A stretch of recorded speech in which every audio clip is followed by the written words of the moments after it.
I think to wrap it up, they ended it really uh, in a really interesting way where Chise, for the first time, she's like, I can't believe I'm looking forward to waking up tomorrow. I Yeah, thought that was really powerful. yeah. Yeah, that's how you know that you're really living a great life, dude. If you can't wait to wake up in the morning. That's true. Yeah. Yeah, It's a good litmus test. yeah, I agree.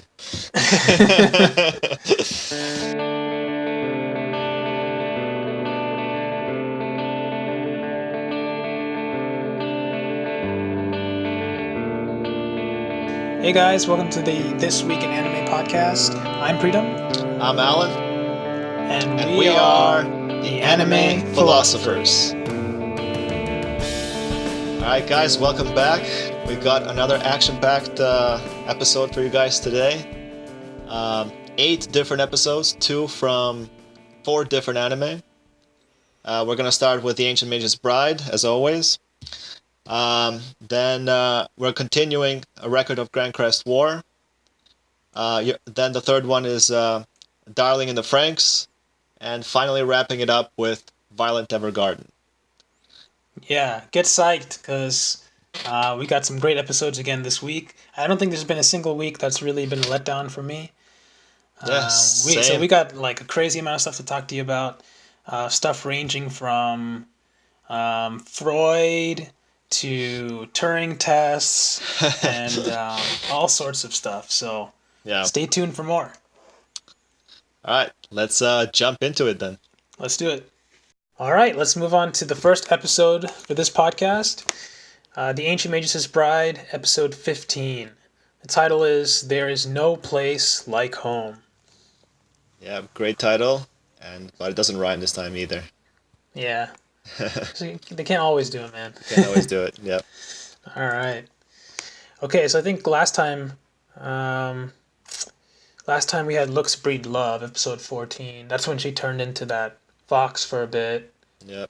And we talked about what it means to be Chise and about how pain is important for her growth. And I think we also discussed how she's finally starting to feel at home Hmm. with Elias and Silky around. So, Yeah, so we saw some growth in Chise last episode, so hopefully we'll right. continue to see that this episode. Yep. All right, let's All jump right. into it. Yeah, let's do it. All right, we just finished episode 15 of The Ancient Magus' Bride.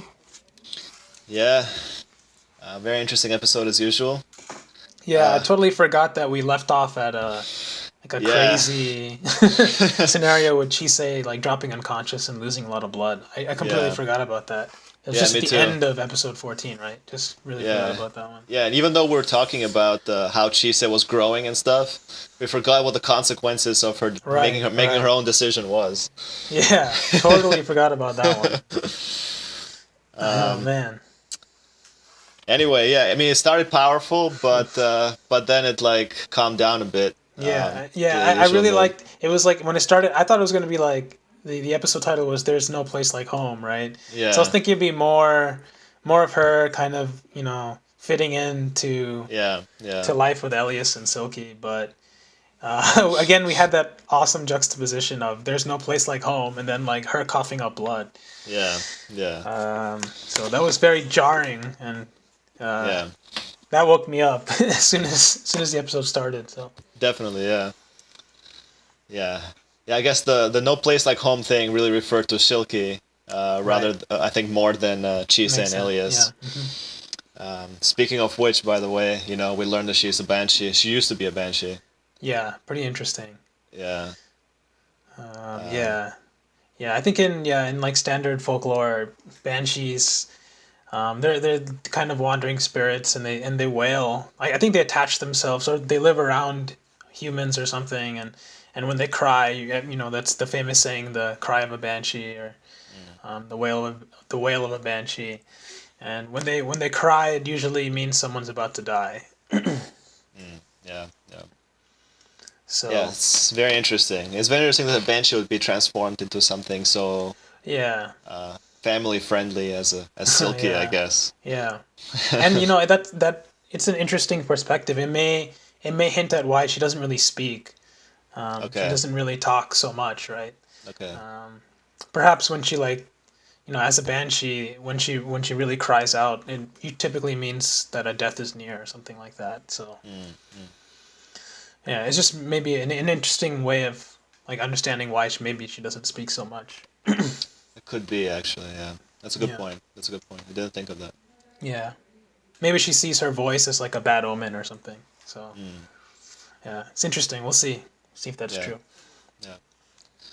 yeah. So yeah, in addition to that, we got to see the fairy world finally, at least part of it.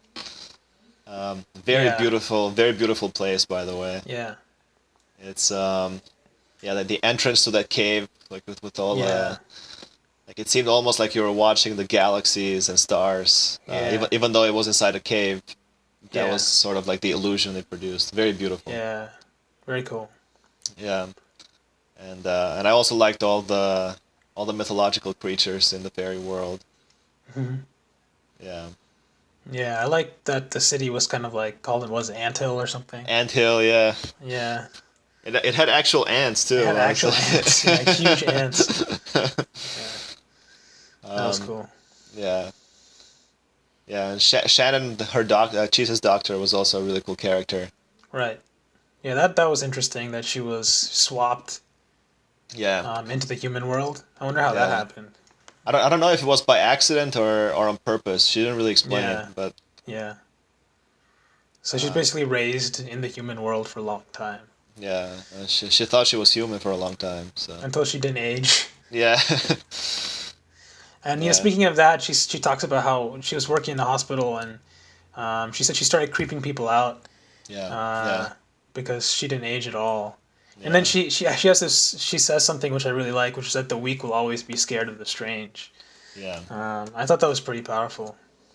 yeah, yeah. It's a very powerful quote. Yeah. It's very true too. Hmm. Um, yeah, if you're unsure, instead of questioning something new and like trying to learn about it, your instinctive reaction, if you're scared, is to just stay away from it and like Yeah. try to ban it and go to something that you know. Yeah. Exactly. Yeah, Yeah. People don't like to be uncomfortable. yeah, Fear of the unknown. Yep. yep, yep, So that was cool.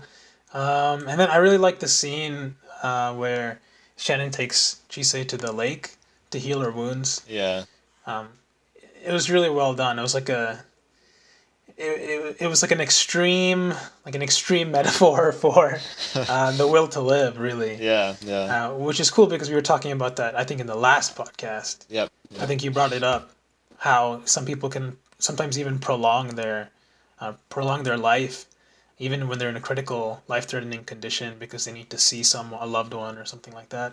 yeah, It just shows you how powerful the will to live can be. yeah, and Shannon is a great doctor because she realizes that and makes Chise realize it too. Exactly. Yeah. Yeah, it's amazing. She says like there's only so much I can do. Yeah, Like I can bandage your wounds, but I can't heal them. You have to heal from the inside out. yeah, yeah. You don't hear that from a lot of doctors. So, Yeah, yeah. Usually with Western approach to yeah, medicine, it's always outside in approach. exactly. Yeah, Yeah, cut something open, you know. yeah, Take the scalpel to work. exactly. Yeah. It's the Western mindset. Yeah, Like treat the human body like a machine, exactly. move things, replace things. Yeah, move, That's replace. Yeah, yeah, exactly. And yeah, this was awesome. It's just a beautiful way of describing it because, like, we can talk about it like this, but it's not even near as moving as, yeah, seeing it. yeah, And so that's really cool. She says, she say, if you want to heal your wounds, you've got to have the will to live in the first place. yeah, yeah. That's very powerful, very true. Yeah, I wish more doctors would say that actually. yeah, exactly. An interesting thing about the fairy world too, though, is when Elias is meeting with the fairy queen, the fairy queen says something like, Chise is closer to this world than the human world, and should probably live longer here. That's right. But Elias still wants her to live as a human, Hmm. even though you know she might, even though that way he might expose her to more dangers and Mm-hmm. potentially a shorter life. Mm-hmm. Yeah. That's Uh, interesting. yeah. Yeah. It's very interesting. Yeah. It seems like Elias maybe he doesn't think too. Uh, I don't know if he doesn't think too highly of the fairies, but I think he likes humans more than fairies, Yeah, basically. seems like it. Seems like it. So yeah. Yeah. Yeah. Yeah, that's what he says, right? He's like, even though humans are like despised me, I mean, or were scared of me, it was also humans who accepted me. Yeah. Yeah. Whereas the fairies don't really accept him. Yeah, the They, fairies have like this yeah, like holier than thou attitude towards him. It's like, yeah, they look at him like a freak or something. yeah, But they're not scared of him. they're not They're just scared. like, Yeah, oh, this poor, like, it's like he's some weird, It's kind yeah, of you. It's like Hunchback of Notre Dame. It's like like yeah, yeah, exactly. Quasimodo. It's like it's some kind of Yeah, strange creature. Take pity on him. yeah. Yeah. So I guess he doesn't like that. He doesn't like that. Yeah, I guess no one likes to be pitied. Exactly. So And also, I mean, it's interesting that even though, if like Titania said, if Chise were to stay in the fairy world, she may be able to prolong her life, possibly. mm, Like she may be removed from some of those dangers in the human world. Even if it would extend her life, he still wants to bring her back yeah, to the human world. So in other words, he still thinks uh, that trade off isn't worth making, which is pretty interesting to me. yeah, yeah, Yeah. So he for some reason he feels that she should keep her humanity, even though it comes with trial and tribulation. mm, There's something for her there, even though it may pose a threat to her life, which is interesting. yeah, yeah, yeah. Lots of things going on there. Yeah. Very cool. Looking forward Very to the next cool. episode. Yeah, which will continue right now, actually. Yep, because we got a double stuffed episode again. So Yep. this week. So yeah, we'll continue right on to episode 16. And let's see the title for that one. Oh wow, God's mill grinds slow but sure. All right. Yeah, this promises to be a good one. Oh wow. Actually, before we even get into it, this Yeah, reminds me of there's a quote in Bleach actually. I don't know if you yeah. remember it, but it's like he said, if fate is the mill that grinds us down. Um, Ichigo says this. I can't remember. I'm pretty sure Ichigo says this, but he says Okay. he says like fate's a mill that like grinds us to dust. Um, so at least give me a sword with which I can defend myself, something like that. That's what he says. Wow. And I paraphrase, but yeah, Do you remember which arc that was from? I don't remember, but it's like a famous quote. I've seen it around in forums and stuff too. Okay, okay, Yeah, I think it was Ichigo said it. It's definitely in Bleach. We should okay. look that up. Yeah. Yeah. Okay, well, All yeah. right. Yeah, let's With get that, to let's get to it. it. All right, we just finished up episode 16 of The Ancient Magus' Bride. Yep, God's mill grinds slow but sure. Man, it's such a pessimistic title, but Yeah, but it was the a good episode episode. was it was a really heartwarming episode. Yeah, yeah. So it felt like almost like a Christmas special, actually. Like, Yeah, that's right. Yeah, yeah, yeah, exactly. yeah. I liked the beginning that pagan reference to Christmas, like they call it Yule. Yule. Yeah, I liked I always liked the pagan origins of Christmas actually. Like it was during a winter solstice, which is like the longest Right, night of the year, and right. kind of it represents like the hope of survival through the winter and rebirth in the spring. Yeah, that's There's a good point. a lot of like cool stuff there. Yeah, Yeah, I thought the mythology was interesting. They had that one little scene where they had, I think they call it the Horned God and the Dark Lady or something. yeah, That's how they yeah, referred to it. They were migrating. It yeah, kind of reminds me. Interesting is that there's an analogy to the biblical version of it, which is Joseph and Mary yeah. traveling to Bethlehem to give birth to Jesus. on Christmas. So it was kind of a similar thing. It looked like that mythological figure, the woman was pregnant, That's that they right. That's showed. right. I didn't make that So connection. Okay. It's yeah, it kind of reminded me of that. It feels like almost an exact mirror to yeah. Joseph and Mary in the New Testament. So Mm. pretty interesting. I had no idea. I should look up who exactly those two figures are and Yeah, what they represent. I was surprised too. Yeah, Yeah. but I guess that makes a lot of sense. It's like a coming of something new, Yeah, new rebirth and stuff. life. Yeah. Yeah, very cool. Yeah. Yeah. I mean, that's one fun fact about Christmas. The reason why we use like the an evergreen tree is it represents like survival through the winter. That's a good So point. I yeah, didn't think about that. yeah. Sweet. So yeah, that was cool. Yeah, And then we saw Chise going to London, and yeah, that was that cool. was really cool. Yeah, I enjoyed that. Yeah, it was more of a laid back episode. yeah. Um, it Hanging was out it was yeah, hanging out with Alice. yeah, that was cool. That was pretty cool. It looks like they're finally making friends. Yeah, Both of them. both of them. Yeah, yeah. And there's a lot of parallels, of course, between Alice's story and Chise's story. Right. Um, That's right. yeah, and it looks like she also wasn't, had like a pretty rough childhood and stuff.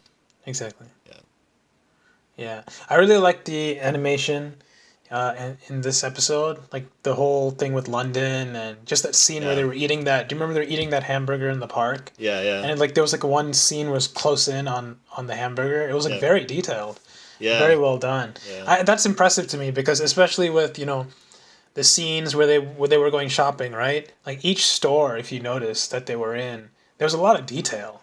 mm, Even if it was just like a succession of them in different stores, right? mm. And you'll never see that store again, but they took so much time and for that one frame doing all the detail. So you can really tell the animation team is really putting a lot of hard work into this. Yeah, yeah. And all that extra detail, you might not think much to it, but it really adds Yeah. to the feel Oh of the yeah. whole It's just anime. beautiful. Yeah. Yeah. Yeah, so Wow. really good episode throughout. Yeah. Chise finally made like a real friend, dude. Yeah. So He finally made a real friend. I really like the present exchange. I thought that in the was present cool. exchange, yeah. Yeah. Yeah. Yeah. She got him that brooch, I guess, Yeah. which he really liked. And And then I thought it was very interesting that yeah. Elias makes teddy bears. Yeah. Seems very out of character, but Yeah. and we discovered that he knew Angelica when she was Like very very young, yeah. very young. Yeah, that's interesting. Well, Angelica is a normal human, right? And he's been living Yeah, for like hundreds of years, so yeah. I just didn't know he knew but her for yeah, so long. that's still crazy, yeah. Yeah, it looks like he's been making those bears every year. Yeah. In terms, and then I guess also the other interesting thing is that Elias is starting to discover what anger is. Yeah. He was like scolding Yeah. Chise like he was like her dad or something. Yeah. And coming home too late. Yeah. And he was like, "Wait, this is anger?" Yeah, It's like, "Okay, good to know." yeah, that was cool. Yeah. I think to wrap it up, they ended it really uh, in a really interesting way where Chise, for the first time, she's like, I can't believe I'm looking forward to waking up tomorrow. I Yeah. thought that was really powerful. Yeah, yeah. Yeah, that's how you know that you're really living a great life, dude, if you can't wait to wake up in the morning. That's true. Yeah, Yeah. it's a good litmus test. Yeah, I agree. It's a good litmus test of life. Yep. Yeah. I used to always think like, the greatest life would be one where I would I would think about waking up in the morning the way that I would think about waking up if I'm going on like a great trip somewhere. Yeah. And if that was every day, that would be awesome. Exactly. Yeah. I mean, I think that's. I don't want to go too much on a tangent, but I think that's what inspires me. I think inspires a lot of people when they watch anime in general because, Yeah. all great anime, every episode is like a new adventure. Yeah. Yeah. So it's like every week you look forward to a new adventure. It's like Yeah. us looking forward to what's going to happen to Chise, Elias, the whole gang this week, right? and that's why we watch it. That's why we love it. Yeah. So you got to make your own life an adventure as well. Great quote, dude. Yeah. I'll quote you sometimes on that. All right. Cool. So let's move on then Yep. to That's the next series. Okay. So for Grancrest, last time we left off with episode 2, Ambition, yep. and we talked a lot about Machiavelli Yep. and how what's her name? Siluca, right? Yep. Siluca reminds us of a Machiavellian kind of spirit. Yep. And so today we continue with episode 3. Alan, want to do the honors? Sure. So episode 3 of Record of Grancrest War. Title is Battle Flag, and the description is: now with Lassic in the fold, Theo's forces are routing the free lords of neighboring territories left and right. At Siluca's suggestion, he decides to assume the name Cornaro after a hero from his homeland of Sistina. But far from becoming a household name, Theo is instead rumored to be a mere figurehead. It is then that a town in Theo's village is struck by chaos disaster, and the fiery salamander assaults Siluca. Okay, so looks like it's gonna be an action-packed episode. Yeah, it looks like it. But yeah, Oh dude, he's man, expanding his empire left and right. So that's right. Siluca is just leveling him up. yep, yep. All right, continuing to conquer. All All right, right, let's watch this. let's see how good this is. Yeah, it should be entertaining. Alright, so we just watched episode 3 of Record of Grancrest War, Battle Flag. So yeah, I mean, just overall, an entertaining anime. Yeah, Um, I guess continuing with that Machiavellian streak from the past 2 episodes. Siluca is continuing to level Theo up. Sometimes, she makes plans without Theo even knowing the plans. yeah, Like in that meeting when they were having dinner and stuff, like when the other guy was asking him about his plans, and Siluca was explaining, and Theo was like, "It's the first time I'm hearing of this too." yeah, Yeah, yeah. I'm a little bit doubtful of her character. I don't know what like her real character is, her real personality is, because when she was scolded by that other guy, that older guy, for yeah, not listening to Theo's wishes and right, stuff, she right, seemed remorseful. yeah, That's why she went to him and she said, "Look, I'm going to involve you in yep, making all the plans from now on." But the same side, she's like very sneaky. yeah, So I feel like it's hard for me to reconcile her feeling bad about that. But yeah, maybe it's because he protected her and stuff. So maybe, maybe she feels like a sense of like yeah, responsibility or something. But yeah. To me, it seemed genuine that she cares about yeah, Theo. they portrayed it like that for sure. So Yeah, that's why I'm wondering how. That's tricky though, because usually people like that, Machiavellian, as we were yeah, talking about before. I yeah. don't know how remorseful they'd be, but yeah, it's just we'll see, Yeah, I that's guess. true. That's true. Yeah, yeah. Um, One interesting thing is when she went to get the alliance of her adoptive father and mother, I guess. Yeah, Uh, it seemed like her parents were a little bit like her adoptive parents, I guess, were a little bit like her too, like a little bit Machiavellian too. yeah, They're kind of like distant and cold and yeah, spoke very formally to each other. yeah. Exactly. Yeah, pretenses are Yeah, important. Yeah, yeah, maybe that's where she gets it from. maybe. Other than that, the I thought it was pretty interesting how blunt she was with the that religious order that came at the beginning of the Yeah, episode. yeah. Yeah, she Uh, definitely says what's in her mind sometimes. yeah. So yeah, very Yeah, blunt. And I thought like the overall animation was really good. Like yeah, the battle scenes and stuff. I thought they were well yeah, animated. Um, they showed more violence than I would have expected from this yeah. anime. I was gonna say, yeah, That was the war scenes were more brutal Than than I usual, would right? than Yeah. usual. But I mean, it goes to show you, man, war is brutal. Like Yeah. you might view it as a game, as like leveling him up and stuff, but at the end of the day, people die. So Yeah. Yeah, it was more realism than I expected more in the realism, war. yeah, So yeah, yeah, overall entertaining episode. yeah. I would say so. All right, so let's get to Let's episode 4. let's see episode 4. All right, title is Decision. Okay.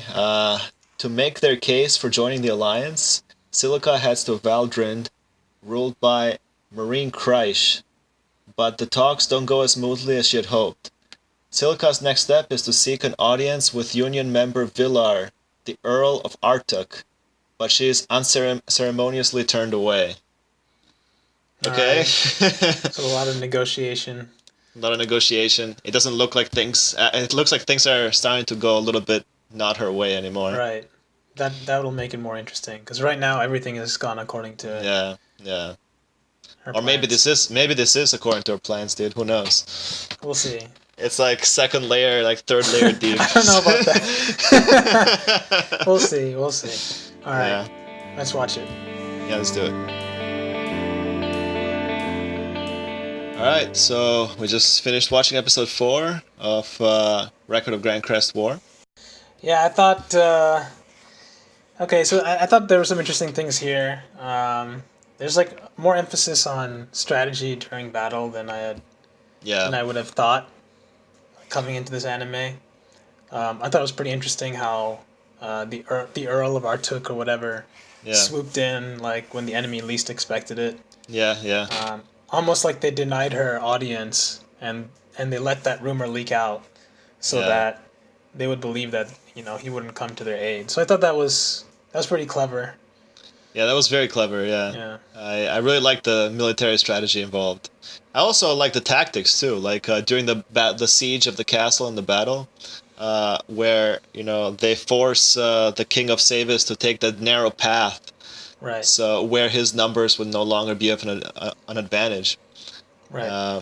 That's very similar to like the 300 Spartans actually. Yeah. They forced the Persians to go through a narrow path, so that was a clever way. Yeah. So it looks like the battles are a bit more than one dimensional, Yeah, which I would have thought yeah, based on appearances. So it looks like yeah, there's something more to it there. The other thing I noted was how power can change hands so quickly.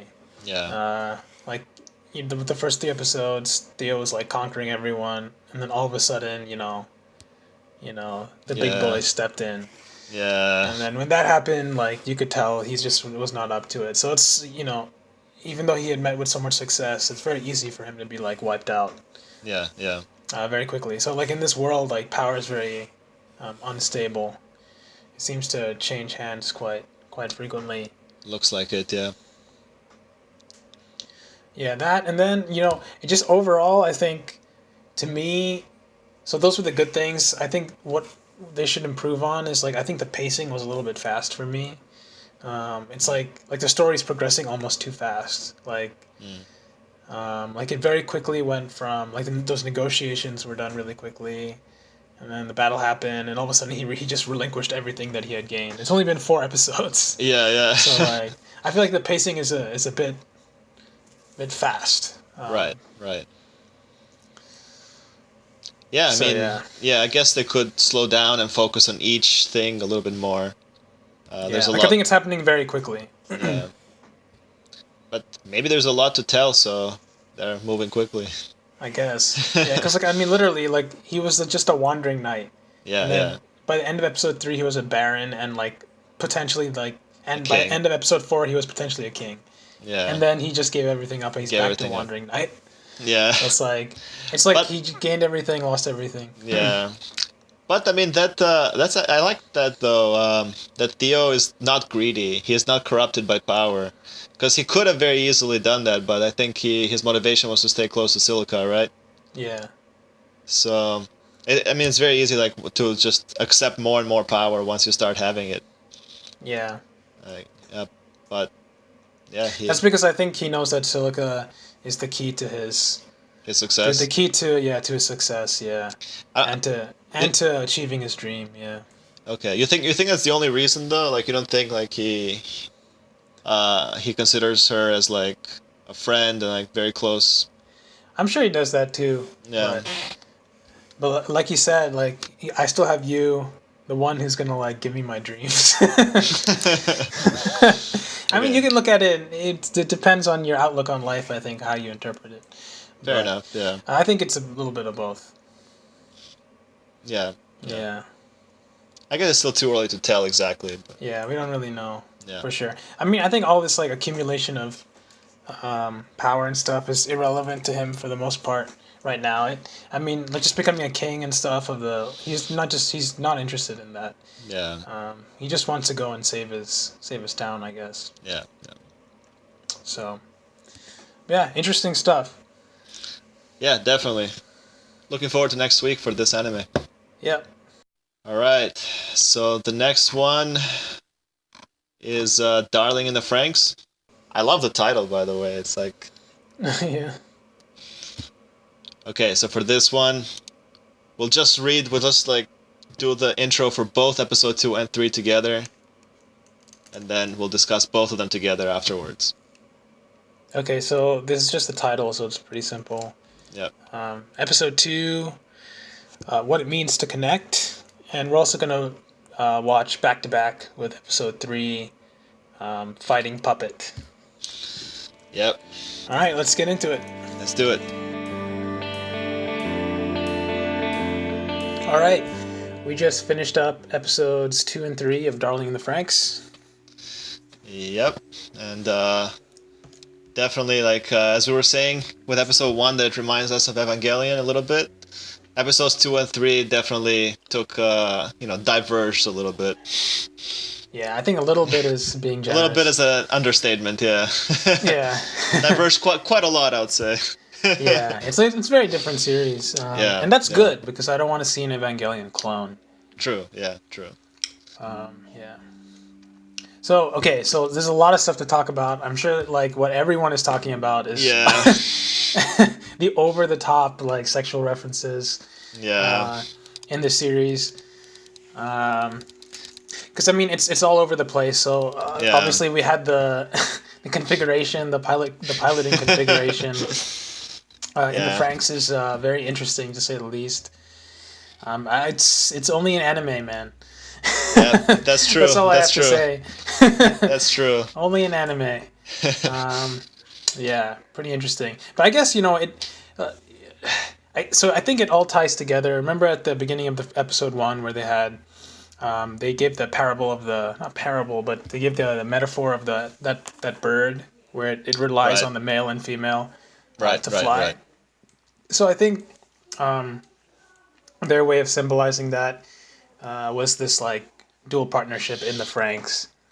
And it looks like the Franxx is basically the female.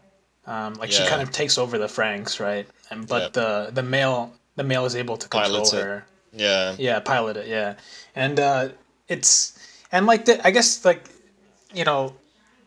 like the sexual illusion like works fairly well because it's kind of like he the male is entering like the female psyche, right? That's kind of what Yeah. happens. Like remember when Yeah. Ichigo and Hiro were piloting? She's like, Yeah. okay, like come into my mind, and then okay, Yeah, yeah, and then so they can kind of control the robot that way. yeah. So I guess with that's obviously a psychological analogy Sure, to yeah. it, so it works Yeah. well, I guess. It's still kind of weird, but It's still, yeah.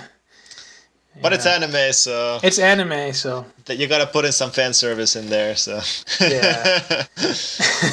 Speaking of which, like you were actually even telling me last week, or 2 weeks ago, I guess, that you were reading a book by Freud. Yeah. So I'm sure Freud would Freud have would love this anime. Would love his anime, yeah. Yeah, I'm sure he would to have say a the lot. least. He would have a lot to say about the psychological aspects of how a Franxx really works. Yeah, I'm sure he'd have a lot to say. Yeah.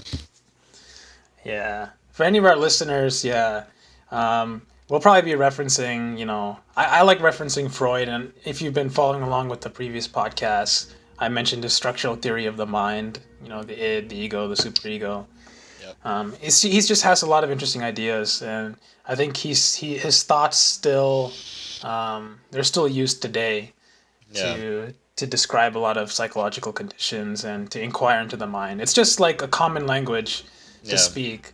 Um, yeah, so if I can just say the ego or the id, and it just makes sense versus having to give you this long explanation of the self and Right. Right. consciousness and stuff. It's just a Right. nice familiar language vocabulary to use to talk about some psychological things. So anyway, if you're interested interested in that kind of thing, check out Sigmund Freud, his ideas.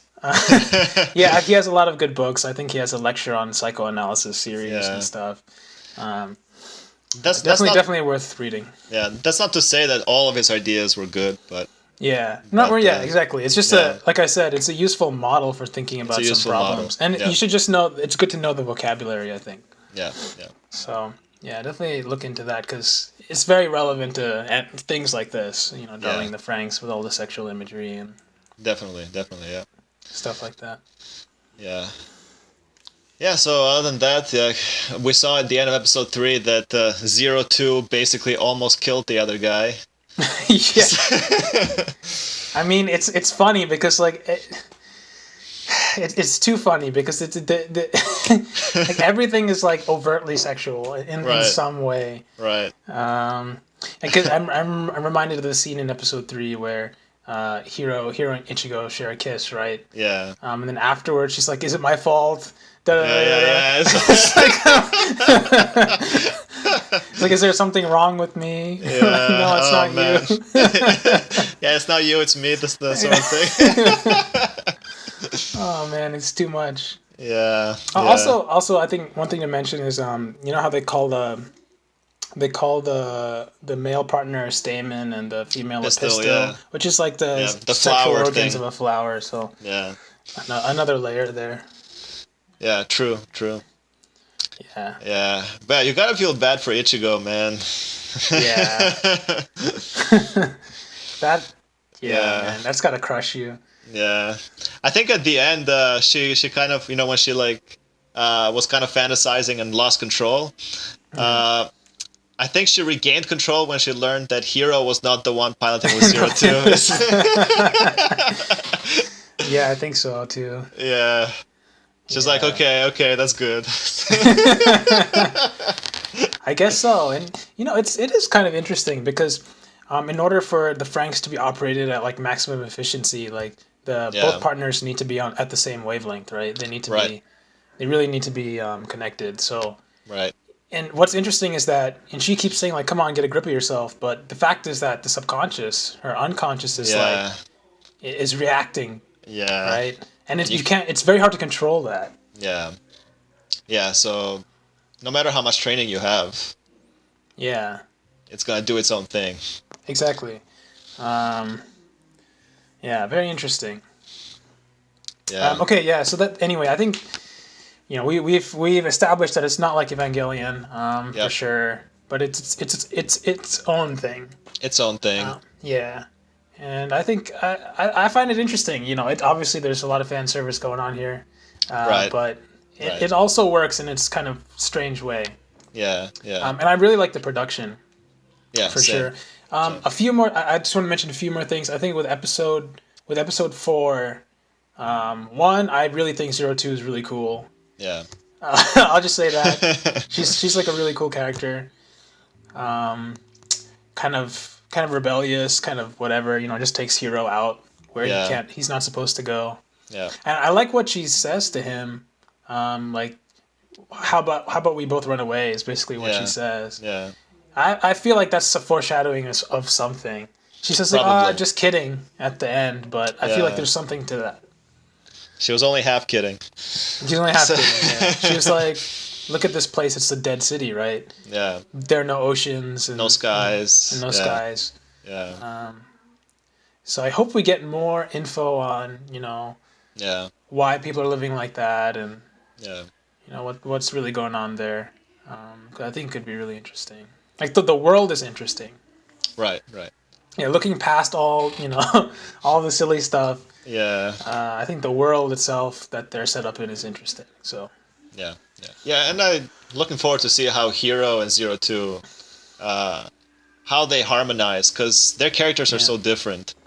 So it's kind of hard to believe on the right. surface that they would actually get along, or you know, That's it. You bring a good point. It's like yeah, why are they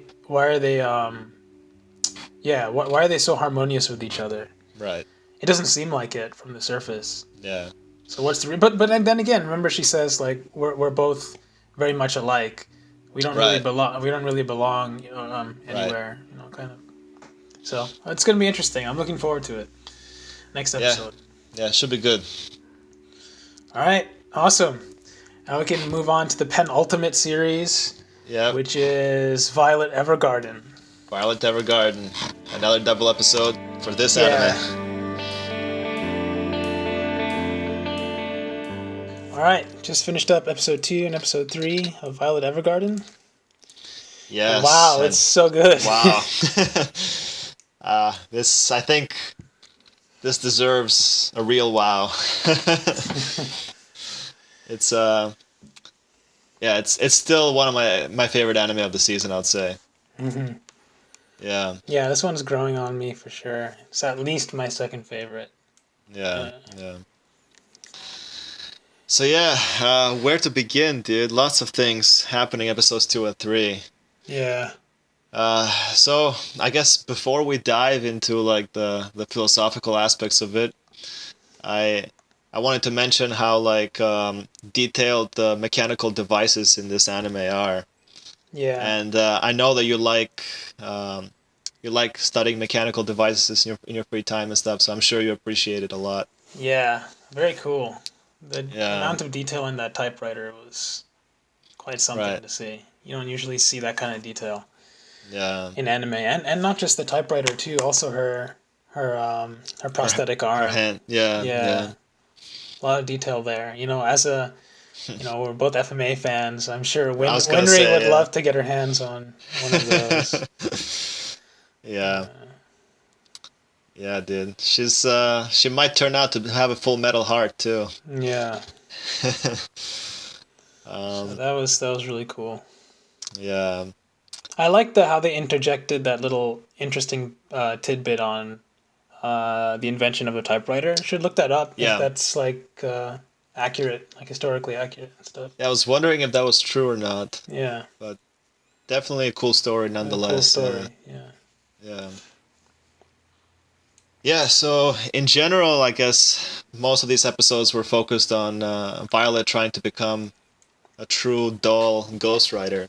yeah, And by the way, I like the way that they describe them as dolls, because when you describe someone as like a doll, right? Like you think of like a robot or a machine, like someone who yeah, does things mechanically. But really, this kind of profession is as far removed yeah. from doing things mechanically as you can get, Absolutely, because there's no machine that can do that. that's right. So like no matter how, and you know, we saw it in the when Violet was taking the class, right? hmm She excelled in all the measurable metrics, right? Yeah, Like the grammar, the spelling, like everything, the speed of typing. But still, at the end, you know, the like it took her. It was very hard for her to graduate. Very hard to convey the emotion. hmm So even though like even though the emotion is the one metric you cannot really measure, right? hmm So yeah, yeah. That's a it's great point. yeah, Yeah, like she got full marks on all the mechanics of yeah, typing of yeah. ghostwriting, but she completely failed the intent of ghostwriting. Yeah. It's Yeah, fascinating. Yeah, yeah, the teacher is like, this is not a letter, you know. yeah, it's a So, report. Yeah, it's interesting because like you can mechanically do things. You know what I yeah, mean? You can just literally take what they're saying and just transcribe it. yeah, It's completely different than like processing what and like because you have to understand what your client's trying to say. You have to like kind of really um, like empathize with them. You Yeah. have to get in their shoes and think like, oh, what is this person really trying to say? Yeah. Um, and that really requires like a human a human way of looking at things. I think it's very hard for some robot or some machine to do something like that. Yeah. There's no way. There's no way. I guess that should be since we're both into computers, that should be the real Turing test if a computer can do Hey, this. that's actually a great point. Yeah. It's better than the Turing I test. think it's better than the Turing test. Yeah, can It, it ghostwrite? yeah. If it can do that, By the way, you should probably explain a yeah. little bit about what a Turing test is. Sure, yeah. So yeah, for those who are not familiar, there's this there's this old idea in computer science on deciding on when to decide if a machine is conscious or not. And one of the founders of computer science, Alan Turing, he came up with a proxy test for this. He said, I don't know what consciousness really is, but we know that we all accept that humans are conscious. So if we can devise a scenario in which you can communicate with someone without knowing who you're communicating with, whether it's a human or a machine, because the person or the entity you're communicating with is hidden from you. And if you cannot tell that you're communicating with a machine, then the machine has passed the Turing test. And a lot of people take that to mean that the machine has achieved, general AI and human consciousness. Mm-hmm. Uh, there is still some controversy regarding that, because depending on the topic, you could make machines that could pass it temporarily. Mm-hmm. Um, but to do things like ghostwriting, I think no machine that I know of anyway can do anything close to that. Yeah, So yeah. Fascinating. Yeah, I mean, all this stuff is very relevant. Again, yeah, both of us are kind of involved in computer science stuff, so there's a lot of stuff going on. If you've heard about all the noise about AlphaGo yeah, and all kind of the recent advancements in machine learning, yeah, yeah, and how computers are getting a lot better at tasks we thought they couldn't solve before, like solving the game of Go, or doing very well at it. yeah, So all of these things, yeah, this is something we talk about a lot, which is how far can machines go, and what yeah, is it, and really the real topic behind that is what does it mean to be human, right? yeah, Can a machine ever approach that level of consciousness, or is there something special about being a human? So yeah, yeah. What I like about ghostwriting, like a lot of the things that artificial intelligence has made progress in recent years have been closed systems where the rules are clearly defined and the goal is clearly defined. mm-hmm. Um, but a lot of things in human intelligence, I guess ghostwriting is a perfect example of that, are not closed systems. You have to improvise. You have to, I don't know, find. It's hard to describe even, Yeah, So it exactly. yeah, it's hard to put into words. It's I think I was watching a an interview actually between the guy from DeepMind who was one of the key designers of AlphaGo and AlphaZero with Garry Kasparov, and I think they were saying maybe they were quoting someone else, but saying that we can only computers can only do that which we know well enough that we can teach it to them. Mm. But things that Interesting. we don't understand well enough ourselves, or that are sort of below our full consciousness, Mm-hmm. we cannot teach that to computers. Mm. So Yeah, very interesting. yeah. Yeah. Yeah, very Yeah, cool. Yeah, yeah, speaking of that, I like what whoever the lead ghostwriter is. Forgot her name right. again. Yeah, She said like words have two meanings, right? yeah, yeah, exactly. Um, yeah, it's beautiful. She said it beautifully. I think this reminds me a little bit of like the power of metaphor, right? Yeah. how we understand the world through metaphor. There's actually one book that we both have read. It's like by Julian Jaynes, The Origin of Consciousness through the Breakdown of the Bicameral Mind, which is a great book, by the way. But in the opening chapters of that book, I remember he would talk about the power of metaphor and how we build our understanding based on metaphors. So whenever we try to describe something new, we say, well, it's kind of like something else that we understand better, right? Hmm. And I think one of his points in that book is that our human consciousness develops sort of as a metaphor of the world. I mean, it's much more complex than that, but that's like one short explanation of what he's saying.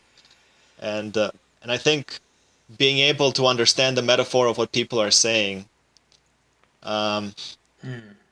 that's that's a very difficult thing. That's a Mm. very it's a very human thing. That's interesting to me that the idea of consciousness and metaphor is like very closely intertwined. Yeah, yeah, That's very interesting. yeah, Mm. yeah. I mean, there's a lot of layers deep there. Yeah. It's Yeah. you can talk for quite a bit, Right.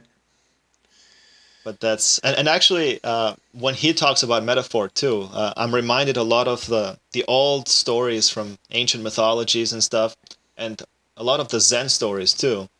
I think the nice like the real flavor of those stories is is the fact that they try to describe a condition as a metaphor. Like the stories provide are like a metaphor of something you may be experiencing in real life, Hmm. right?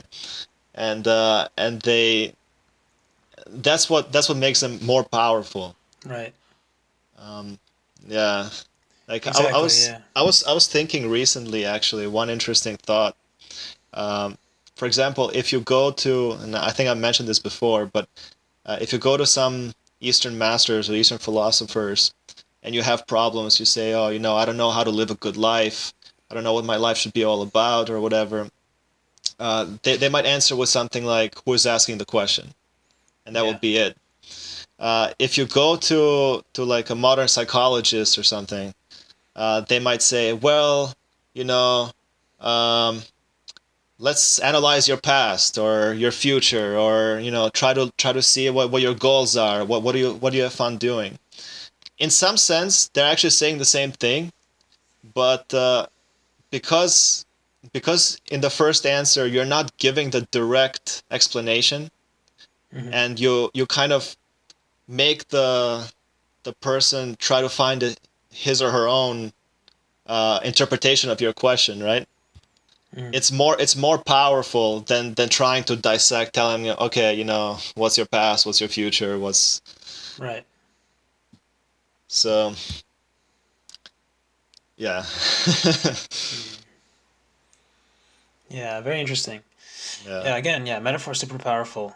yeah, Like we've talked a lot for the listeners who've been following us from the very beginning about the story of myth and the story of legends and things yeah, like that, and how stories, they're kind of how stories are narratives, and those narratives are metaphors for the journey that we're going on, in life, right? So that's why if there's a particular scene in an anime you really enjoy, I could think of a couple in Violet Evergarden.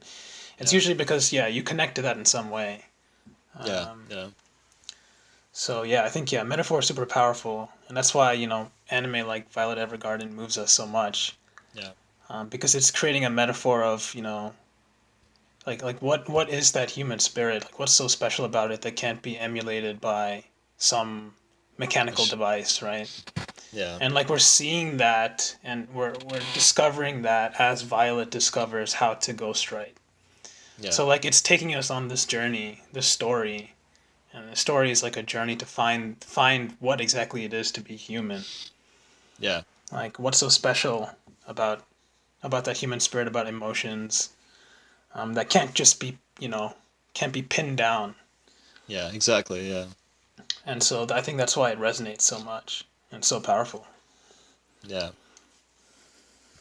yeah, and it really can't be put into words exactly.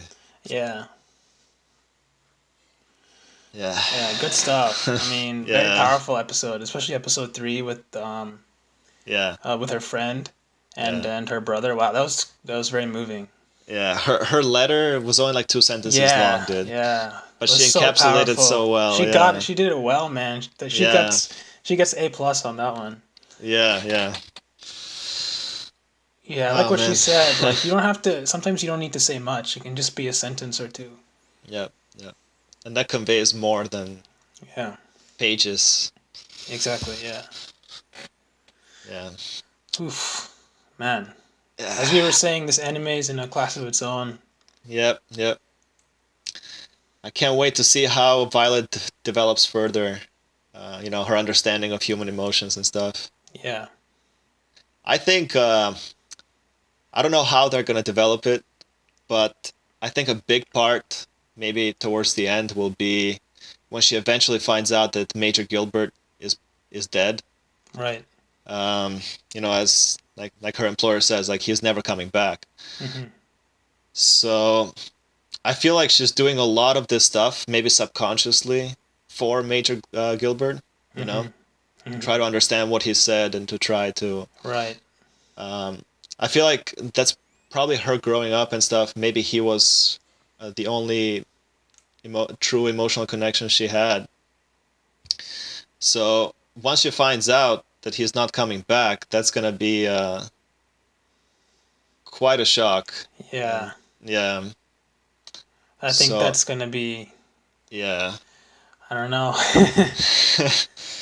That's gonna be the climax. Yeah, I don't know. yeah, That's gonna be a tough one for her yeah, yeah, to come to grips with.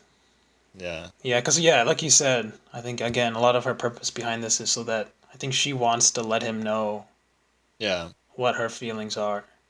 Right. yeah, I think she eventually wants to write a letter yeah, to him, and I don't know what's going to happen when she finds out that she can never actually deliver that letter. yeah. Oh man. Anyway,